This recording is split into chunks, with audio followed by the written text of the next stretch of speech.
नमस्कार, स्वागत है आपका एनबी न्यूज की खास पेशकश न्यूज नाउ में। आपके साथ मैं हूं अमीशा यादव। अपने इस खास कार्यक्रम में हम हर उस खबर की बात करते हैं जो आपको जाननी जरूरी है।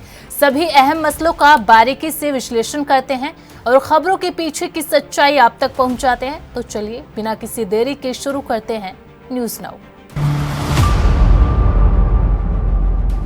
उत्तर प्रदेश के प्रयागराज में आस्था का महापर्व महाकुंभ जारी है। इसी बीच आज राष्ट्रपति द्रौपदी मुर्मू प्रयागराज पहुंचे, जहां उन्होंने प्रयागराज महाकुंभ मेले के त्रिवेणी संगम में पवित्र डुबकी लगाई। वहीं पवित्र स्नान करने के बाद राष्ट्रपति ने त्रिवेणी संगम पर पूजा अर्चना की। उधर प्रयागराज के रेलवे स्टेशन और वाराणसी बॉर्डर की सीमाओं पर महाजाम लगा।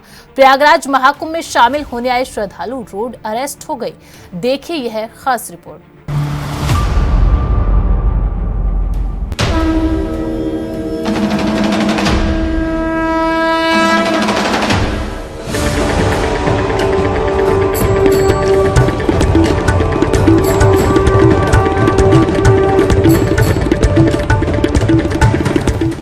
महाकुंभ में महामहिम ने लगाए डुबकी।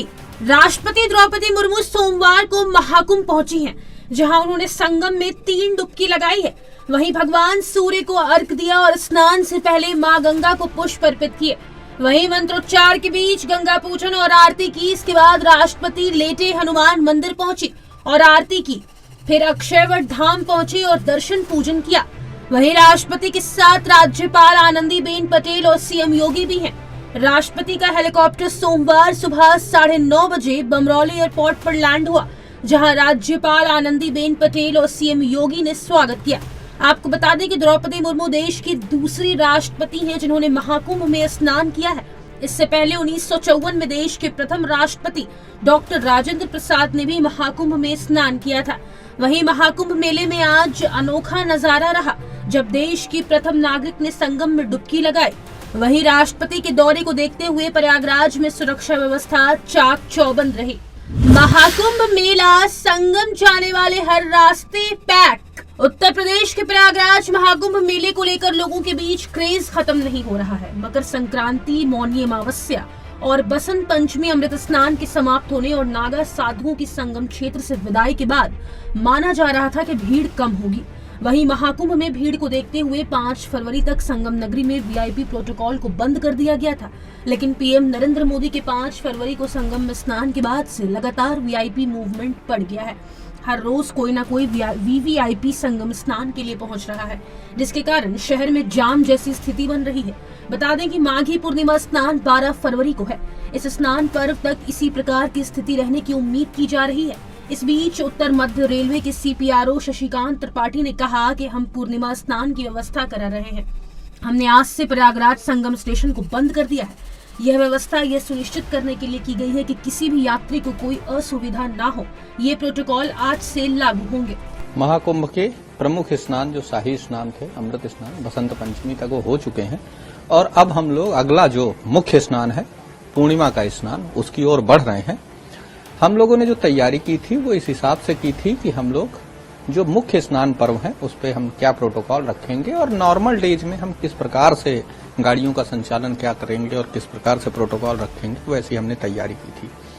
बसंत पंचमी के बाद अगला स्नान चूंकि पूर्णिमा का था, तो हम लोगों ने इस तरह से प्लान किया था कि पूर्णिमा से 1 दिन पहले और 2 दिन बाद हम लोग अपना जो रिस्ट्रिक्शन इम्पोज करते हैं स्टेशन पे एंट्री एग्जिट का हो या कलर कोडिंग वाला यात्री आश्रय शेड के माध्यम से प्रवेश कराने का हो, ये सारी चीजें लागू की जाएंगी। परंतु चूंकि श्रद्धालुओं की संख्या में भारी वृद्धि हुई है, इसको ध्यान में रखते हुए, क्योंकि रेल प्रशासन ने जो अपनी तैयारी की थी वो इस तरह से की थी कि कैसी भी स्थिति आ जाए हम लोग क्राउड को मैनेज करने में सक्षम रहें। इसलिए हम लोगों ने केवल अपने उस प्रोटोकॉल को एक्सटेंड किया है। हमें किसी नए प्रोटोकॉल की आवश्यकता नहीं पड़ी है। जो हमने पीरियड डिसाइड किया था कि हम 11 तारीख से एंट्री एग्जिट का प्रोटोकॉल ऑपरेट करेंगे, यात्री आश्रय शेड का प्रोटोकॉल ऑपरेट करेंगे, या प्रयागराज संगम स्टेशन को बंद करने की बात हो तो ये 11 तारीख से की जाएगी, उसको हमें एक्सटेंड करना पड़ा है क्योंकि श्रद्धालुओं की संख्या में इजाफा हुआ। इसलिए आज से ही हम लोगों ने प्रयागराज संगम स्टेशन को बंद कर दिया है। साथ ही साथ हम लोगों ने जो प्रयागराज जंक्शन पे एंट्री एग्जिट था कि जैसे एंट्री केवल और केवल सिटी साइड से होगी और एग्जिट सिविल लाइन साइड से होगा। इसी प्रकार से यात्रियों को जो अनारक्षित श्रेणी के जनरल क्लास के यात्री हैं उनको प्रवेश यात्री आश्रय शेड, जो कलर कोडेड यात्री आश्रय शेड हैं, उसके माध्यम से प्रवेश दिया जाएगा। इसी तरह आरक्षित श्रेणी के यात्रियों को गेट नंबर 5 के माध्यम से, जो उनके लिए यात्री आश्रय शेड बनाया गया है, उसके माध्यम से प्रवेश दिया जाएगा। ये सारी चीजें हमने लागू कर दी हैं ताकि किसी भी तरह से यात्रियों में कोई असुविधा न हो, कोई भीड़ की स्थिति, जो भगदड़ की स्थिति होती है या कोई अप्रिय स्थिति उत्पन्न हो, उसकी कोई संभावना ना रहे। इसलिए यात्रियों की सुरक्षा को ध्यान में रखते हुए ये प्रोटोकॉल हमारे आज से लागू हो गए हैं। आज 1 करोड़ से ज्यादा श्रद्धालु कर चुके हैं संगम स्नान। प्रयागराज महाकुंभ में आज रविवार 10 फरवरी को 1 करोड़ से ज्यादा श्रद्धालु संगम स्नान कर चुके हैं। वहीं दोपहर करीब 3 बजे श्रद्धालुओं की भीड़ की संख्या ने 1 करोड़ के आंकड़े को पार कर लिया। शाम तक यह आंकड़ा 1.25 करोड़ के पार जाएगा। यह लगातार चौथा दिन है जब श्रद्धालुओं की संख्या 1 करोड़ के पार गई है। वहीं महाकुंभ में अब तक 43.66 करोड़ श्रद्धालु आस्था की डुबकी लगा चुके हैं। बता दें कि श्रद्धालुओं की भारी भीड़ आने के चलते प्रयागराज समेत आसपास के जिलों में भी जबरदस्त ट्रैफिक जाम है।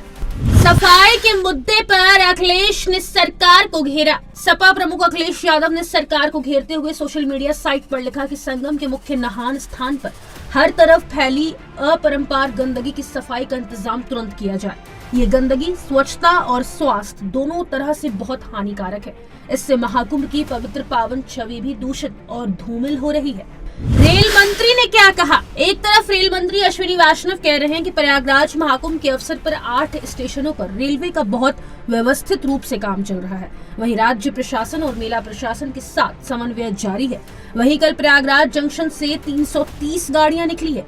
कहीं पर कोई परेशानी नहीं है। यदि कहीं कोई अफवाहें फैलाने का प्रयास करे तो उस पर ध्यान ना दे। प्रयागराज महाकुंभ के अवसर पर 8 स्टेशन पे बहुत अच्छे से रेलवे का व्यवस्थित तरीके से काम चल रहा है। राज्य प्रशासन के साथ, मेला प्रशासन के साथ मिलके एकदम कोऑर्डिनेटेड वे में चल रहा है। कल प्रयागराज जंक्शन से 330 गाड़ियां निकली है और आज भी बहुत ही व्यवस्थित तरीके से चल रहा है। जैसा आपने वॉर रूम के इसमें देखेंगे, कहीं पे कोई दिक्कत नहीं है। अगर कहीं पे कोई र्यूमर्स फैलाने की कोशिश करे तो उसको नहीं सुनना है, उस पर ध्यान नहीं देना है। सब कुछ व्यवस्थित तरीके से चल रहा है। आलम ऐसा है कि कई लोग घंटों तक जाम में अपने कार में ही फंसे हुए हैं। कई ऐसे लोग हैं जिनको 30 घंटे लग रहे हैं प्रयागराज पहुंचने में। Special desk ANB news. समय रैना के शो इंडिया गोट लेटेंट के लेटेस्ट एपिसोड को लेकर विवाद बढ़ता ही जा रहा है। नए एपिसोड में पेरेंट्स को लेकर दिए गए रणबीर इलाहाबादिया के भद्दे कमेंट को लेकर लोग लगातार गुस्सा, नाराजगी जाहिर कर रहे हैं। वहीं दूसरी तरफ 90 के दशक में बॉलीवुड से लेकर अपने फैंस के दिलों पर राज करने वाली ममता कुलकर्णी ने हाल ही में संन्यास दीक्षा लेकर किन्नर अखाड़ा में प्रवेश किया था और महाकुंभ में उन्हें यह पद दिया गया था। हालांकि अब ममता को किन्नर अखाड़ा ने महामंडलेश्वर पद से हटा दिया है। देखिए हमारी यह खास रिपोर्ट। बुरे फंसे रणवीर इलाहाबादिया। रणवीर इलाहाबादिया यूट्यूब की दुनिया का बड़ा नाम है। इन्हें बियर बाइसेप्स के नाम से भी जाना जाता है। कई बार ऐसा होता है कि बड़े बड़े यूट्यूबर्स बड़े पर्दे पर आके कुछ ऐसा बोल जाते हैं कि आप सुनकर दंग रह जाते हैं। इस बार भी कुछ ऐसा ही हुआ है जब रणवीर ने इंडिया गॉट लेटेंट के सेट पर माता पिता के बारे में ऐसा बोल दिया जिसकी कल्पना आप और हम नहीं कर सकते। इंडिया गॉट लेटेंट ऐसा शो माना जाता है जिसको ज्यादातर परिवार साथ बैठकर देखना पसंद करते हैं।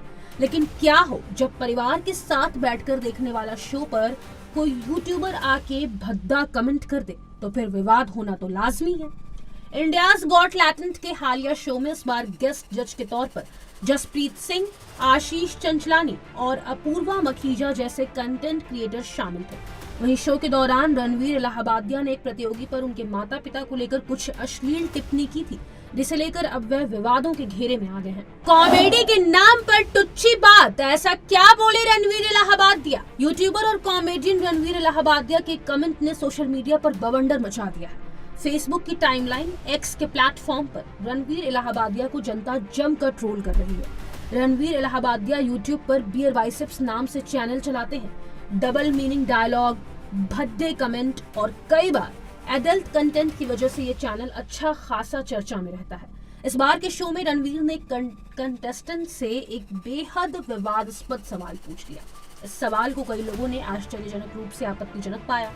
वहीं रणवीर इलाहाबादिया ने शो में एक कंटेस्टेंट से पूछा कि क्या आप अपने माता पिता को अपने जीवन के बाकी हिस्से के लिए हर दिन सेक्स करते हुए देखेंगे या एक बार शामिल होंगे और इसे हमेशा के लिए रोकेंगे?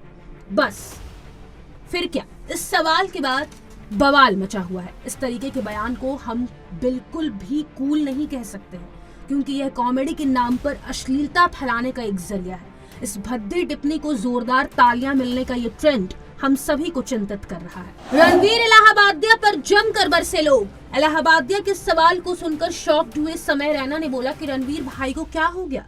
ये तो वे सवाल है जो पॉडकास्ट में रिजेक्ट हो जाते हैं। उनका ये क्लिप अब सोशल मीडिया पर जमकर वायरल हो रहा है, जिसको देखने के बाद लोग रणवीर इलाहाबादिया पर भड़क उठे और उनकी जमकर लताड़ लगाई है। कुछ लोगों ने तो इलाहाबादिया को ठरकी तक बता दिया। कई यूजर्स ने कहा कि ये सवाल न सिर्फ शर्मनाक बल्कि अश्लील भी था। बता दें कि इस तरह की कंट्रोवर्सी क्रिएट करके फेम पाने की कोशिश की जा रही है। एक्स और इंस्टाग्राम पर कई लोगों ने रणवीर को टैग कर उन्हें फटकार लगाया है। रणवीर के खिलाफ एक्शन की मांग। इसके अलावा सोशल मीडिया पर लगातार मांग उठ रही है कि इस तरह के कंटेंट क्रिएटर्स पर सख्त कार्रवाई होनी चाहिए। वहीं कई लोग रणवीर इलाहाबादिया के खिलाफ एक्शन लेने की बात कह रहे हैं। एक यूजर ने लिखा कि इस तरह के लोग ही असली चेहरे दिखाते हैं, इनका नकाब उतर चुका है। इस बीच यूट्यूबर रणवीर इलाहाबादिया के शो पर दी गई विवादित टिप्पणी पर उठे विवाद पर एडवोकेट आशीष रॉय ने कहा कि शो इंडियाज गॉट टैलेंट के कुछ वायरल वीडियो को लेकर मुंबई पुलिस कमिश्नर से शिकायत की गई है। इसमें अश्लील भाषा वाले कई वीडियो हैं जो किसी भी आम व्यक्ति को असहज कर सकते हैं। ऐसा लगता है कि इसके पीछे की मंशा अधिक पैसा कमाना है। हमने NCW और महाराष्ट्र महिला आयोग के अध्यक्षों को भी लिखित शिकायत दी है। सिर्फ इतना ही नहीं, महाराष्ट्र के सीएम देवेंद्र फडणवीस ने भी नाराजगी जाहिर की है। कंप्लेंट लॉन्च की गई है, मुंबई पुलिस कमिश्नर के सामने दर्ज की गई है। आज ही ये कंप्लेंट दर्ज की गई है। ये कंप्लेंट में हम देख सकते हैं कि जिस तरीके से ऑनलाइन पोर्टल्स में कुछ दिनों पहले से कुछ वीडियोस वायरल हैं। इंडियाज गॉट टैलेंट नाम से एक प्रोग्राम है या ब्रॉडकास्ट है, ऑनलाइन पोर्टल्स पे इसे चलाया जाता है। काफ़ी वीडियोस है उसमें जिसमें कि ऐसी बातें की जाती है कि एक कॉमन पर्सन उसे नहीं सुन सकता है। कॉमन पर्सन मीन्स एक फैमिलियर पर्सन। तो अभी 2-3 दिन पहले कुछ ऐसे वहाँ से कंटेंट्स निकल के आए हैं जिसमें इतनी वर्गैलिटी है, इतने गंदे बातें की गई है, relates to family, relates to womens और पेरेंट्स को लेकर, जो कि हमारे और आपके माँ बाप को लेकर के ये बात कही गई है, ऐसा मान सकते हैं। देखिए, मुझे भी इसकी जानकारी मिली है। मैंने अभी तक उसको फर्स्ट हैंड देखा नहीं है, लेकिन बहुत भद्दे तरीके से कुछ चीजों को कहा गया है, प्रेजेंट किया गया है, ऐसा मुझे भी पता चला है, जो बिल्कुल गलत है। फ्रीडम ऑफ स्पीच सभी को है, लेकिन हमारी फ्रीडम वहाँ समाप्त हो जाती है जब हम किसी और के फ्रीडम पर इंक्रोच करते हैं, और इस प्रकार का इंक्रोचमेंट ठीक नहीं है। मुझे ऐसा लगता है कि अभिव्यक्ति इसकी भी कोई मर्यादाएं है। हमारे समाज में हमने अश्लीलता के भी कुछ नियम तैयार किए हैं। अगर उनको कोई पार करता है तो ये बहुत गलत बात है। अगर ऐसी कोई बात होती है तो उसके ऊपर कार्रवाई होनी चाहिए। महामंडलेश्वर नहीं रही ममता कुलकर्णी। फिल्म एक्ट्रेस से साध्वी बनी ममता कुलकर्णी ने महामंडलेश्वर की पदवी छोड़ दी है और महामंडलेश्वर के पद से इस्तीफा दे दिया है। वहीं ममता कुलकर्णी ने पदवी मिलने और पट्टाभिषेक होने के 18वें दिन ही इस्तीफा दे दिया। ममता कुलकर्णी ने कहा कि लगातार हो रही गलत आलोचना और आरोपों से आहत होकर इस्तीफा दे रही है। ममता कुलकर्णी ने तकरीबन 5 मिनट के वीडियो संदेश में कहा है कि आखिरकार उनके महामंडलेश्वर बनने से तमाम लोगों को दिक्कत क्यों हो रही है, क्यों लोगों ने कोहराम मचा कर रख दिया है। वह तो तकरीबन 25 साल पहले ही साध्वी बन चुकी हैं। सोशल मीडिया पर कुछ दिनों से जारी विवाद के बाद ममता कुलकर्णी ने ये इस्तीफा दिया है। उन्हें कुछ दिनों पहले इस पर से निष्कासित कर दिया गया था। वहीं उनके साथ लक्ष्मी नारायण त्रिपाठी को भी आचार्य महामंडलेश्वर के पद से हटा दिया गया था। ये कार्रवाई किन्नर अखाड़े के संस्थापक अजय दास ने की थी। मैं महामंडलेश्वर यमाई ममता नंदगिरी, मैं इस पोस्ट से मैं इस्तीफा दे रही हूं। आज किन्नर अखाड़े या दोनों अखाड़ों में बीच में जो मुझे लेके महामंडलेश्वर की उपाधि घोषित करने के बीच में जो प्रॉब्लम्स हो रही हैं। मैं एक साध्वी थी 25 साल से, और मैं साध्वी ही रहूंगी। ये महामंडलेश्वर की जो मुझे एक सम्मान मुझे दिया गया था, तो वो एक प्रकार का वो सम्मान होता है जिसने 25 साल स्विमिंग किया हो, उसको महामंडलेश्वर ये कहना कि आज के बाद क्यों निकाला गया ममता को किन्नर अखाड़े से बाहर? किन्नर अखाड़े को सबसे ज्यादा आपत्ति इस बात पर थी कि ममता कुलकर्णी को सीधे महामंडलेश्वर की उपाधि दे दी गई, जबकि उन्हें पहले वैराग्य और संन्यास की प्रक्रिया से गुजरना चाहिए था। अखाड़े का मानना है कि किसी को भी इतनी बड़ी उपाधि देने से पहले उसे सन्यासी बनना जरूरी होता है, ताकि वो वैराग्य के मार्ग को पूरी तरह अपना सके। अगर ममता कुलकर्णी पहले सन्यास लेती और फिर उन्हें महामंडलेश्वर बनाया जाता तो शायद कोई विवाद नहीं होता। इसके अलावा ममता कुलकर्णी का नाम अंडरवर्ल्ड से भी जोड़ा जाता रहा है। कहा जाता है कि उन्होंने फिल्मी दुनिया छोड़कर ड्रग माफिया विक्की गोस्वामी से दुबई में शादी कर ली थी। उन पर कई गंभीर आरोप लगे, जिनमें देशद्रोह और अंडरवर्ल्ड से जुड़े होने के आरोप भी शामिल थे। एक समय तो उनके खिलाफ गिरफ्तारी का वारंट तक जारी किया गया था। हालांकि एक्ट्रेस हमेशा से इन आरोपों को गलत बताती आई है, लेकिन ये सभी विवाद उनके नाम से जुड़े रहे और उनकी जिंदगी हमेशा विवादों में घिरी रही। इसलिए एक वजह यह भी है कि उनको इस पद से हटाया गया। वहीं अखाड़ों के नियम के अनुसार जो भी इंसान महामंडलेश्वर बनता है उसे पहले सन्यासी बनना जरूरी होता है और उसका मुंडन संस्कार किया जाता है। बिना मुंडन के सन्यास को पूरा नहीं माना जाता, क्योंकि ये एक जरूरी परंपरा है। लेकिन ममता कुलकर्णी ना तो सन्यासी थी और ना ही उनका मुंडन संस्कार हुआ था, इसलिए उन्हें महामंडलेश्वर मानना अखाड़ों के नियमों के अनुसार सही नहीं था। विवाद बढ़ा तो रणवीर ने माफी मांगी। उधर रणवीर ने विवाद बढ़ने पर माफी मांगी है। मेरा कमेंट अनुचित था। उन्होंने कहा कि फनी भी नहीं था, कॉमेडी मेरा जोनर नहीं है, मैं बस सॉरी कहना चाहता हूँ। कई ने पूछा क्या इस तरह से मैं अपने प्लेटफॉर्म का इस्तेमाल करूंगा। जवाब में कहूंगा कि अपने प्लेटफॉर्म का ऐसा यूज बिल्कुल भी नहीं करना चाहता। जो भी हुआ उसके लिए मैं कोई जस्टिफिकेशन नहीं देना चाहूंगा, मैं बस माफी मांगना चाहता हूँ।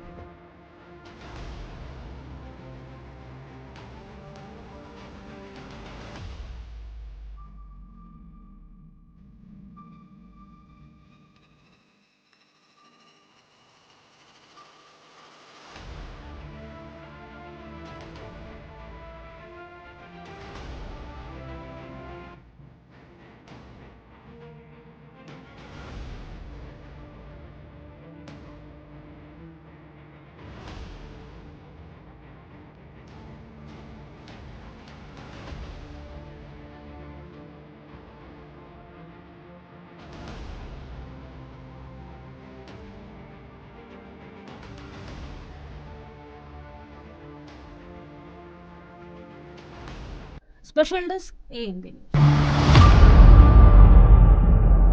न्यूज नाउ में फिलहाल वक्त है एक छोटे से ब्रेक का, जल्द हाजिर होंगे।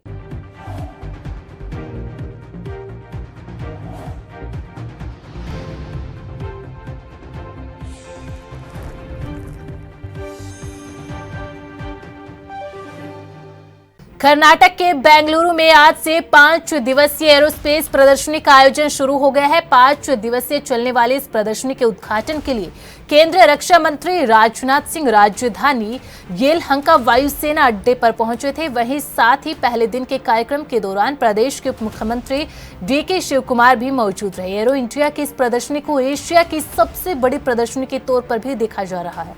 रिपोर्ट देखिए।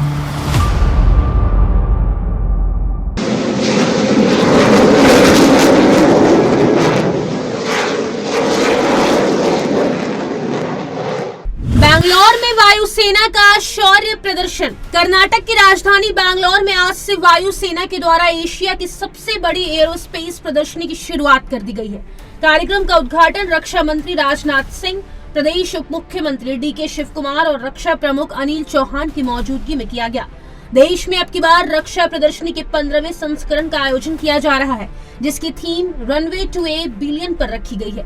प्रदर्शनी के माध्यम में से वायुसेना के द्वारा अपना पराक्रम, आधुनिकी, नवाचार और बेहतरीन एयरक्राफ्टों को प्रदर्शित किया जा रहा है। साथ ही इस दौरान देश दुनिया की तमाम एरोस्पेस कंपनी को अपने अत्याधुनिक उत्पादों को प्रदर्शन करने के लिए एक प्लेटफॉर्म भी प्रदान किया जा रहा है, जिसका उद्देश्य भारत में मेक फॉर वर्ल्ड और स्वदेशीकरण जैसी योजनाओं को बढ़ावा देना है।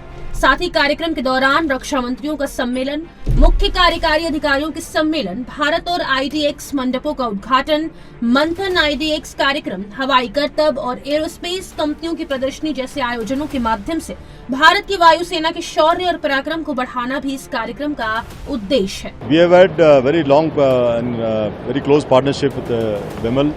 One has to remain ahead. One has to think something which is seemingly looks impossible, but we have to go and work and add to the teeth of the armed forces. So I'm very happy for BML to choosing this tagline for themselves.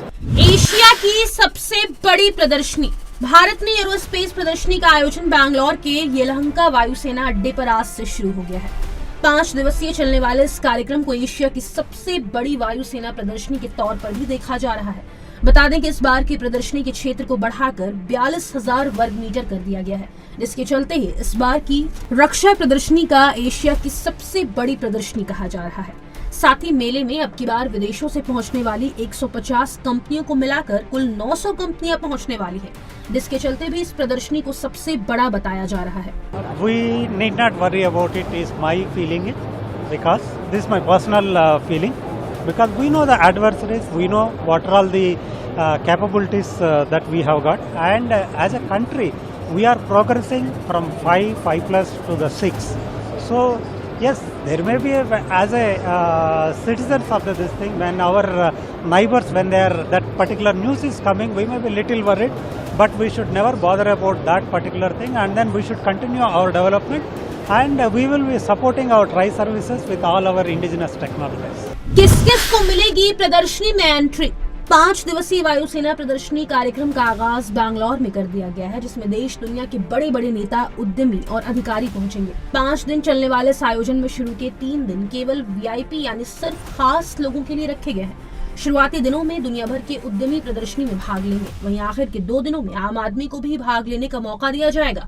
बता दें कि कार्यक्रम के दौरान देश दुनिया के अत्याधुनिक विमान, मिसाइलें और वायुसेना के द्वारा हैरत अंगेज करतब भी देखने को मिलेंगे। I am very happy to report today 3 of our production standard LCA Mark 1 flew. Actually 4 of them flew. One was a prototype which we are doing the testing, but the 3 that followed the first aircraft were production standard. So you are seeing that the first 3 aircraft are already flying. And yesterday we have also showcased when our Raksha Mantri landed at HAL airport. We showcased these 3 aircraft and 2 trainers and another 2 aircraft which are already in further stages. So as we have said, we are building those aircraft and we are getting them ready. वायु प्रदर्शनी को बताया महाकुंभ। बैंगलोर के येलहंका वायुसेना अड्डे पर aerospace प्रदर्शनी का उद्घाटन करने के लिए देश के रक्षा मंत्री राजनाथ सिंह पहुंचे थे। कार्यक्रम के दौरान रक्षा मंत्री ने अपने संबोधन के दौरान वायुसेना के द्वारा आयोजित की जा रही प्रदर्शनी की तुलना प्रयागराज में चल रहे महाकुंभ से की है। उन्होंने सभा को संबोधित करते हुए कहा कि जिस प्रकार प्रयागराज में चल रहा महाकुंभ देश की आंतरिक शक्ति को बढ़ाता है, उसी प्रकार हमारी सेना द्वारा आयोजित किया जा रहा यह रक्षा प्रदर्शन देश की बाहरी ताकत को बढ़ाकर मजबूत करेगा। उन्होंने कहा कि महाकुंभ हमारी सांस्कृतिक विरासत और परंपरा को समृद्ध बनाता है, तो भारतीय सेना की ओर से दिखाया जा रहा साहस प्रदर्शन देश की ताकत का परचम पूरे विश्व भर में परचम लहरा रहा है। महाकुंभ की एक आत्मसंधान है तो एरोस्पेस एक अनुसंधान है। इस दौरान रक्षा मंत्री के द्वारा कहा गया कि एरोस्पेस पर प्रदर्शन की सफलता पीएम मोदी के विकसित भारत के संकल्प को भी बल मिलेगा। मैं समझता हूं कि एरो इंडिया के रूप में आज से भारत में एक और महाकुंभ का प्रारंभ हो रहा है, जहां एक तरफ प्रयागराज का महाकुंभ आत्मसंधान का कुंभ है, तो वहीं दूसरी तरफ एरो इंडिया का यह महाकुंभ अनुसंधान का कुंभ है।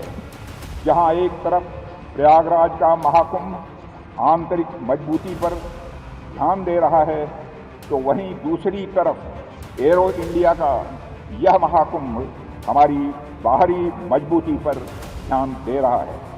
जहां एक तरफ प्रयागराज का महाकुंभ भारत की संस्कृति को दर्शा रहा है, तो वहीं दूसरी तरफ एरो इंडिया का यह महाकुंभ भारत की शक्ति को दर्शा रहा है। एक तरफ जहां परंपरा और अध्यात्म का महाकुंभ चल रहा है, तो वहीं दूसरी तरफ पराक्रम और आयुध का महाकुंभ चल रहा है। आसमान में लगा एयरक्राफ्ट का मेला। बैंगलोर के यलहंका वायुसेना अड्डे पर एरोस्पेस के कार्यक्रम के दौरान वायुसेना ने प्रदेश में निर्मित एयरक्राफ्टों को उड़ाकर शक्ति प्रदर्शन किया है। एरोस्पेस प्रदर्शन में वायुसेना के जवानों द्वारा सुखोई 30, तेजस और ना जाने कितने एयरक्राफ्टों को आकाश में उड़ाकर हैरतअंगेज करतब दिखाए। साथ ही वायुसेना की ताकत का लोहा भी बनवाया गया।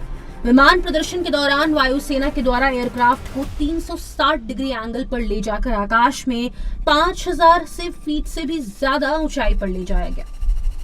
वायुसेना और थल सेना प्रमुख ने भरी एक साथ उड़ान। आप लोगों ने बहुत कम मौके पर ही थल सेना और वायुसेना प्रमुख को एक साथ देखा होगा, और जब कभी साथ भी देखा होगा तो सिर्फ औपचारिकता निभाते हुए। लेकिन कल का दिन यानी 9 फरवरी देश के लिए ऐतिहासिक दिन रहा, क्योंकि कल दोनों सेना प्रमुख ने तेजस विमान में बैठकर एक साथ उड़ान भरी, और उड़ान भरने के साथ साथ वायुसेना प्रमुख ने विमान चलाने का काम भी किया। वहीं थल सेना प्रमुख उपेंद्र द्विवेदी उनके बराबर वाली सीट पर बैठे। वहीं कर्नाटक में आज शुरू हुए एरोस्पेस कार्यक्रम में भी सेना प्रमुख एक साथ नजर आए।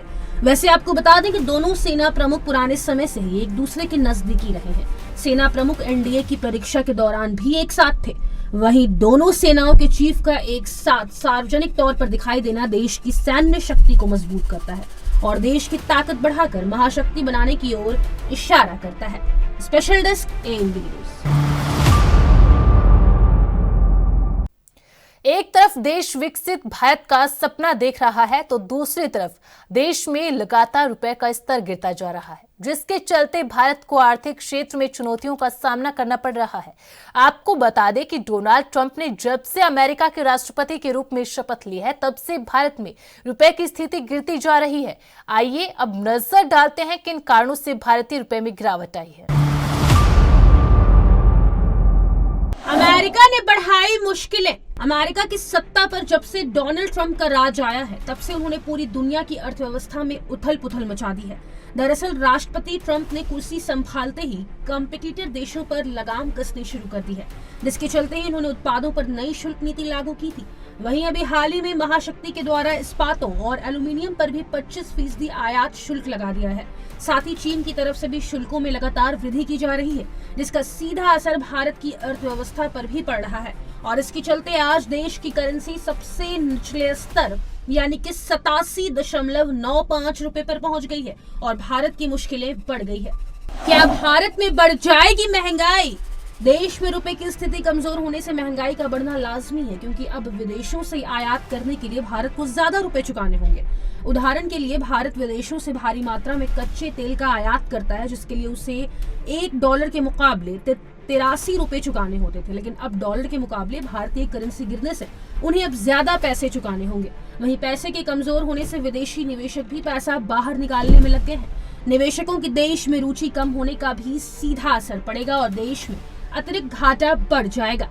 परिणाम स्वरूप महंगाई का स्तर निरंतर बढ़ता चला जाएगा। रुपए के डाउनफॉल पर कैसे लगेगी ब्रेक? देश में लगातार रुपए का गिरना चिंता का कारण बना हुआ है। पैसे के गिरने के चलते विदेशी आयात करने में भारत को घाटा उठाना पड़ रहा है।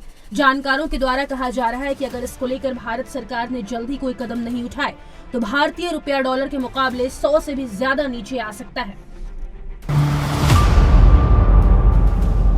न्यूज नाउ में फिलहाल इतना ही। मुझे दीजिए इजाजत। आप बने रहे एएनबी न्यूज के साथ। नमस्कार।